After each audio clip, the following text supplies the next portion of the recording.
Warangal CP Ranganath ఎదుట Maoist దంపతులు లొంగిపోయారు. లొంగిపోయిన మావోయిస్టులు కాసరనేని రవికుమార్ అలియాస్ అజిత్, మడివి సోమిడి అలియాస్ కల్పన అని సిపి తెలిపారు.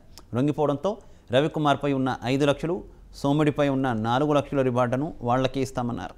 మావోయిస్టులు ఆత్మ పరిశీలన, పునఃసమీక్ష చేసుకోవాలని ఆయన సూచించారు. లొంగిపోయిన వారికి పునరావాసం కల్పిస్తామన్నారు.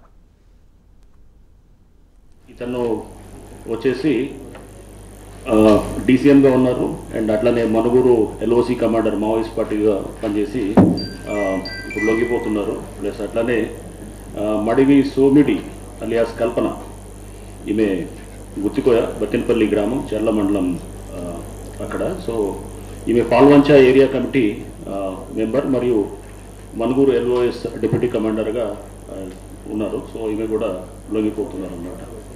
సో వీళ్ళ మీద కూడా వాళ్ళ ఏదైతే రివార్డ్ ఉందో ప్లస్ అట్లనే ఇదంతా కూడా వాళ్ళకి ఇవ్వటం జరుగుతుంది. అండ్ ఏదైతే గవర్నమెంట్ ప్రకటించిన reward and policy of surrender policy ఏదైతే ఉందో ఆ సరెండర్ పాలసీ దానికి అనుగుణంగా వాళ్ళ దాంట్లో ఉన్నటువంటి అంశాల వారీగా మేము వీరికి రీహాబిలిటేషన్ అండ్ అట్లనే రివార్డ్ అమౌంట్ నెక్స్ట్ దీంతో పాటు వాళ్ళకి పునరావాసం దానికి సంబంధించింది అండ్ కేసెస్ గురించి కూడా వాళ్ళ మీద కేసెస్ లేకుండా ఇది గవర్నమెంట్ పాలసీకి అనుగుణంగా ఇది గత చాలా సంవత్సరాల నుంచి కూడా తెలంగాణ రాష్ట్రంలో అట్లానే ఉమ్మడి ఆంధ్రప్రదేశ్లో కూడా ఈ పాలసీ ఉన్నది. అదే పాలసీకి అనుగుణంగా కూడా మేము కంటిన్యూ